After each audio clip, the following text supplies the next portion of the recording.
Hoje é quarta-feira, muito boa tarde para todos, para darmos início a mais um estudo de O Livro dos Espíritos em nossa vida, iluminando as nossas consciências.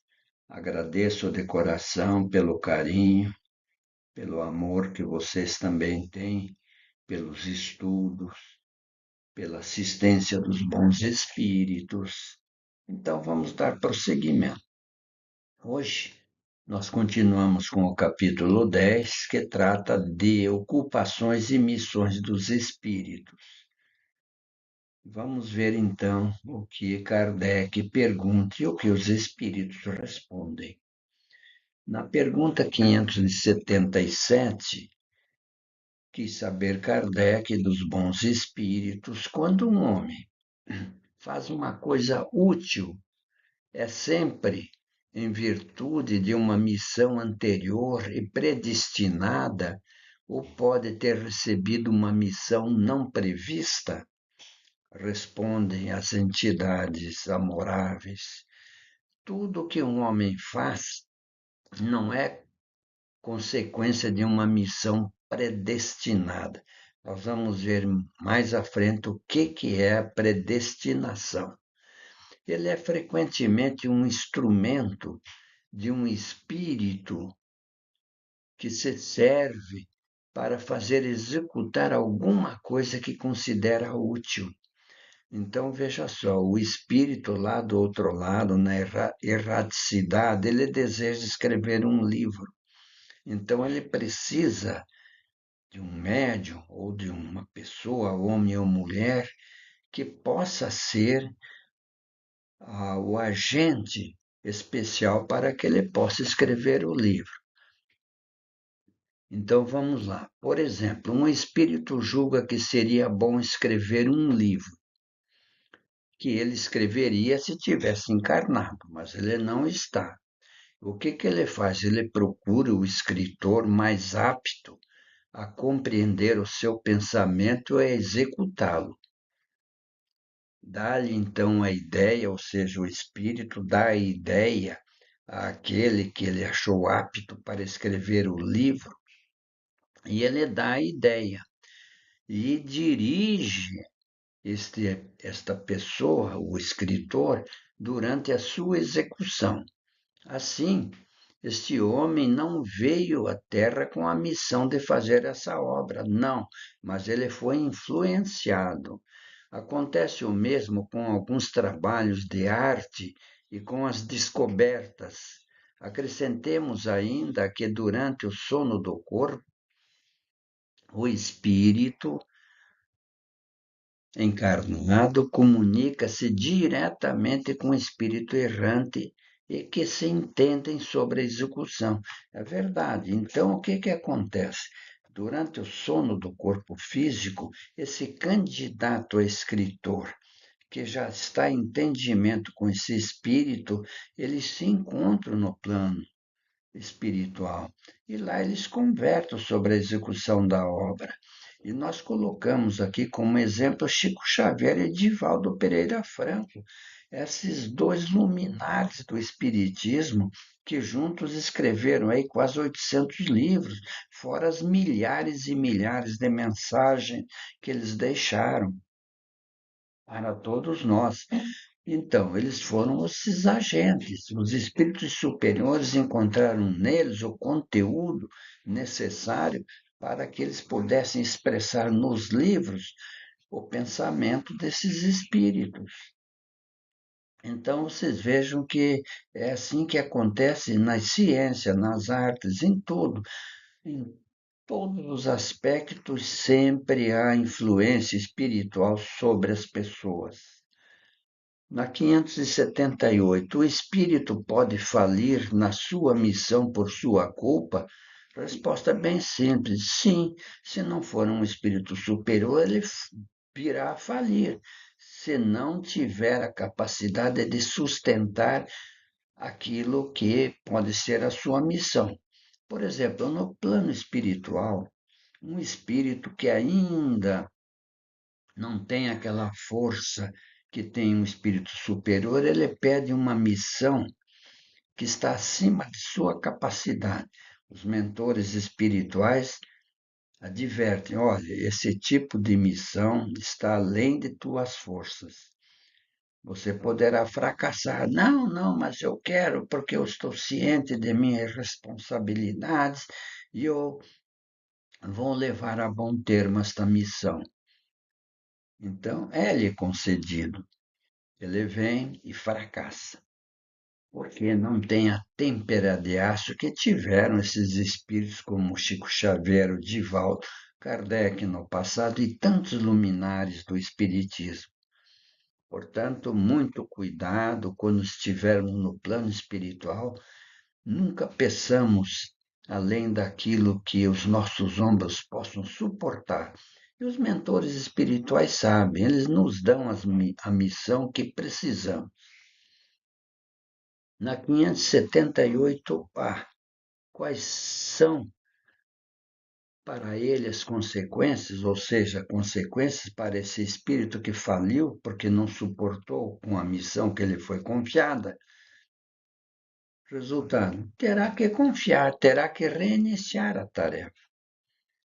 Está nisso a punição, ou seja, ele perderá a sua encarnação nesse sentido, nessa parte. Ele poderá ter sucedido em outros detalhes, mas nesta missão que lhe foi confiada e que ele não soube levar a efeito, a levar a cabo, ele vai sofrer as consequências, não só no plano material, porque não cumpriu, mas especialmente no plano espiritual, pelo mal que ele possa ter causado, né, por não ter cumprido a sua missão. Digamos que veio como para ser médico, mas como médico não operou como devia. Foi mais um mercenário, que aliás existem por aí em grande quantidade. Não foi como um Bezerra, um Napoleão Laureano, enfim, grandes médicos caridosos, Dr. Leôncio Correio, e daí vai sofrer as consequências. É isso, vamos em frente. O espírito. Agora, então, vamos falar da predestinação, porque muitos entendem a pessoa está predestinada a fazer o mal. Não, isso não existe.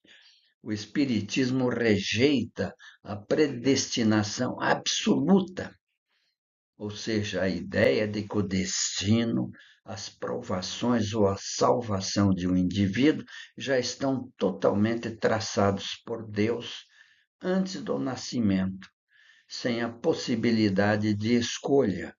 Em vez disso, a doutrina enfatiza o livre-arbítrio e a responsabilidade individual. O significado de predestinado na visão espírita pode ser entendida nos seguintes termos: predestinação à felicidade e perfeição. Todos os espíritos são criados simples e ignorantes, mas com a predestinação de progredir e evoluir rumo à perfeição e à felicidade eterna. Este é o destino final comum a todas as almas e não adianta a criatura dizer que não quer, porque quer queira, quer não, terá que seguir em frente. Vai sofrer se tentar emperrar o seu progresso. Vai sofrer, até que, de tanto sofrer, ele vai se entregar e vai seguir aquela predestinação de ser feliz, de progredir sempre. Mas nós temos um caso especial. Esse querido irmão chamado José, conhecido como Arigó. Ele, ele era médium, de efeitos físicos extraordinários, um homem de bem, e ele encarnava o espírito do Dr. Fritz, incorporava, quer dizer. Em resumo, o termo está ligado ao fenômeno mediúnico de Arigó e ao espírito que o guiava, Dr. Fritz, como predestinado, indicando seu papel único na cura espiritual. O que esse homem fez de bem, o que esse homem operou e curou tantas e tantas pessoas. Inclusive, ele usava um canivete, pessoal, que nem sequer era esterilizado. E com isso ele cortava, a pessoa não sentia dor nenhuma e saía de lá curada. Nos olhos, veja o que é a influência espiritual. Coisas incríveis. Inclusive, dentre das milhares de pessoas que ele curou, ele também curou a filha do presidente da República, Juscelino Kubitschek, a sua filha querida, Márcia Kubitschek, que sofria de dores lombares e não houve médico capaz de curá-la dessa dor. Juscelino levou até lá, aonde fazia suas curas, se não me falha a memória, era em Congonhas do Campo, e lá ela passou pelas mãos do nosso querido Arigó e saiu de lá sem dor nenhuma, nunca mais teve dor. Então, vocês vejam que a influência espiritual é qualquer coisa fora do comum. Na pergunta 579, desde que o espírito recebe a sua missão de Deus, como Deus pode confiar uma missão importante de interesse geral a um espírito que poderia falir? Respondem os espíritos. Deus não sabe se o seu general será vitorioso ou vencido. Ele o sabe. Ficai certos, e seus planos, quando importantes, não dependem desses que devem abandonar a obra em meio do trabalho. Toda a questão está para vós no conhecimento do futuro, que Deus possui, mas que não vos é dado. Então, pessoal, vejam só, Kardec, esse homem extraordinário, considerado um dos benfeitores do mundo, pelo bem que ele espraiou, ele veio com essa missão. Poderia falir, mas não faliu, porque de tempera de aço. São aqueles espíritos enobrecidos pelo trabalho de longas e longas encarnações, onde vão aprendendo no trabalho, no estudo, na compreensão dos fatos da vida. Então, são espíritos preparados e eles não vêm a falir em sua missão. Colocamos aqui o nosso querido Chico Xavier. Com 5 anos já começou sua missão de sofrimento, que ele soube suportar com muito carinho, suportou as suas agruras e aflições até o fim de sua vida e jamais abandonou a tarefa. Esses são espíritos superiores, espíritos que Deus envia para ajudar a humanidade. Na comunidade, no amor, no ensino, porque Chico Xavier deixou aí cerca de 530 livros, pessoal, fora as milhares de mensagens estimulando para o bem e para o progresso. Continuando, 580. O espírito que se encarna para cumprir uma missão tem o mesmo receio daquele que o faz como prova? Não, pessoal, de jeito nenhum. O espírito que encarna para cumprir missão é uma coisa e prova é outra. Missão é um fato muito importante que um espírito recebe do plano espiritual dos mentores que trabalham nesse sentido para trazer para o plano terreno, para ensinar um professor, um médico, um cientista, enfim. Agora, prova não. Prova somos todos nós, simples, que temos uma prova a suportar. Por quê? Porque erramos muito no passado. Estamos aqui em prova agora, espiando as nossas faltas. Portanto, ele não tem experiência para as grandes coisas e para as simples.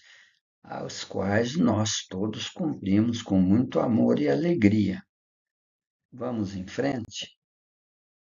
Na pergunta 581.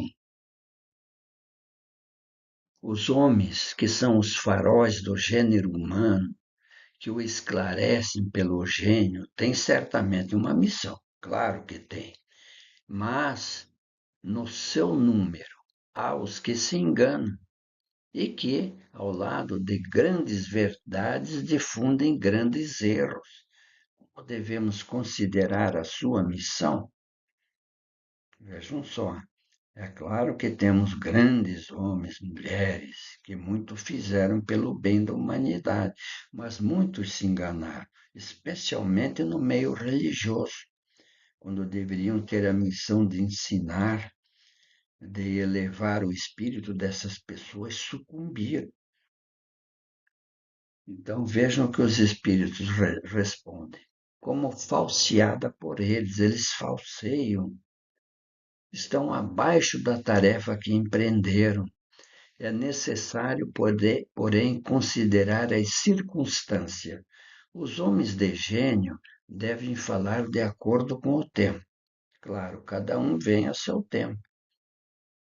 E um ensino que parece errôneo ou pueril para uma determinada época avançada poderia ser suficiente para o seu século. E aqui, pessoal, como exemplo, nós citamos Kardec. Kardec, quando começou a codificação do Espiritismo, num passado não muito distante, onde o seu trabalho, em razão da ignorância do povo, dos religiosos especialmente, que o perseguiram, que o difamaram, as igrejas ditas cristãs, nossa, as mais torpes mentiras denegriram, queriam denegrir a vontade de Allan Kardec, mas nada conseguiram. Por quê? Porque é um espírito superior. E Allan Kardec, então, estava além do seu século. Segundo o grande filósofo Karl Popper, ele disse que Kardec estava 100 anos acima de sua época. Portanto, esses gênios, eles são incompreendidos. Como, por exemplo, Jesus, esse espírito puríssimo, muito, mas muito acima da época em que viveu, eles não puderam entendê-lo, em que pese os seus ensinamentos serem tão simples. E o Espiritismo, então, está esclarecendo tudo isso. Então, na 582, pode-se considerar a paternidade como uma missão? É, dizem os espíritos, sem contradito uma missão, claro que é. Ao mesmo tempo um dever muito grande, que implica mais do que o homem pensa, sua responsabilidade para o futuro.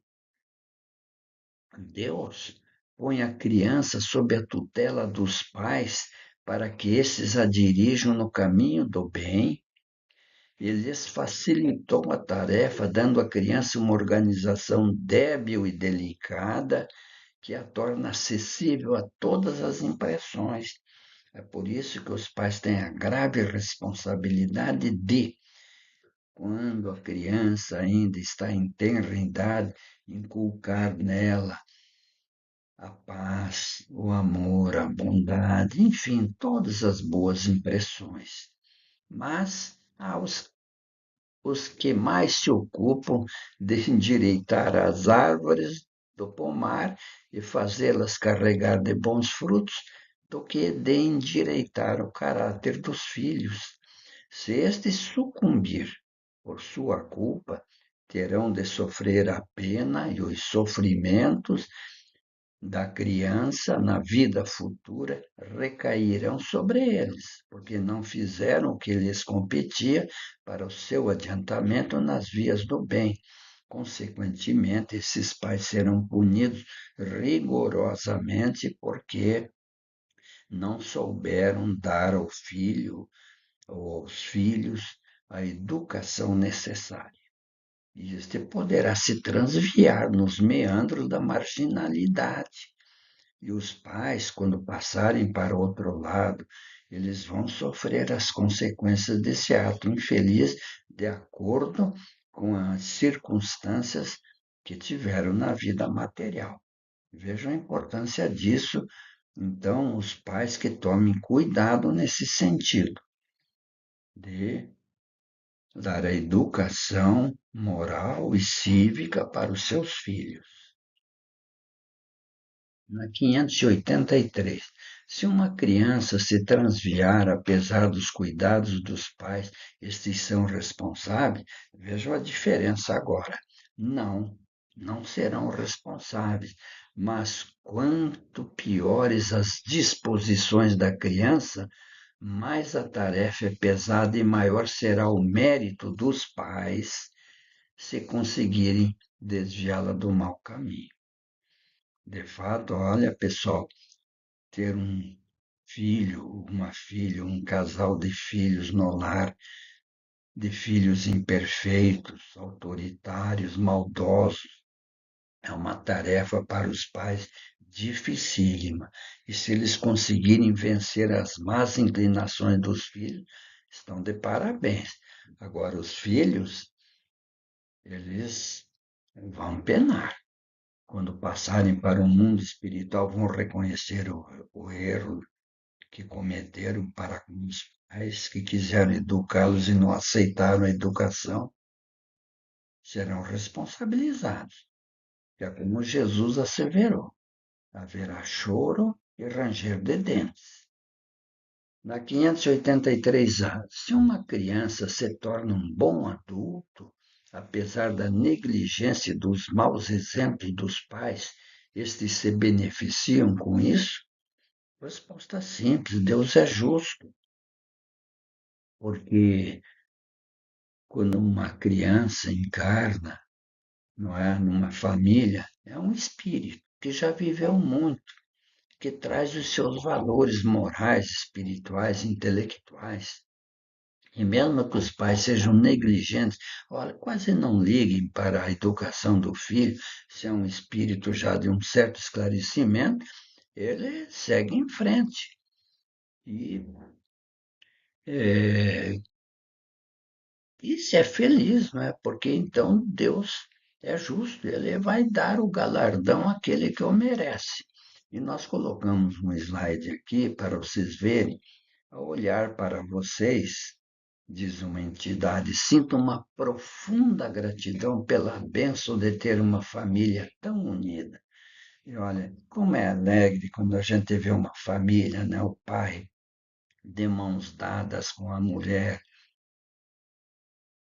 e a mulher com os filhos, né? Todos alegres, né? Como mostramos aqui. É uma bênção. Todos eles serão beneficiados, não tem dúvida. E, como sempre, a nossa mensagem final. Como sempre, com Chico Xavier e algum espírito superior, no caso, Meimei. Escora-te na paciência e caminha. Haja o que houver, faz o melhor que puderes, abençoa e passa. Cala-te e auxilia. Onde estiveres, espalhe a beneficência das boas palavras e oferece a bênção do teu sorriso de paz e fraternidade. Todos os acontecimentos de ordem negativa são subprodutos das trevas do espírito. Então, vamos prestar atenção nessa mensagem e, finalmente, que a paz de Jesus esteja conosco e nos encontraremos na próxima quarta-feira. E olha, pessoal, eu tenho um canal no YouTube chamado Luz Espiritismo. Lá tem talvez mais de 100 mensagens de estudos. Se vocês quiserem ler, assistir, fiquem à vontade. Eu agradeço de coração. Tudo que eu faço aqui no YouTube, eu repasso para o Facebook, Instagram,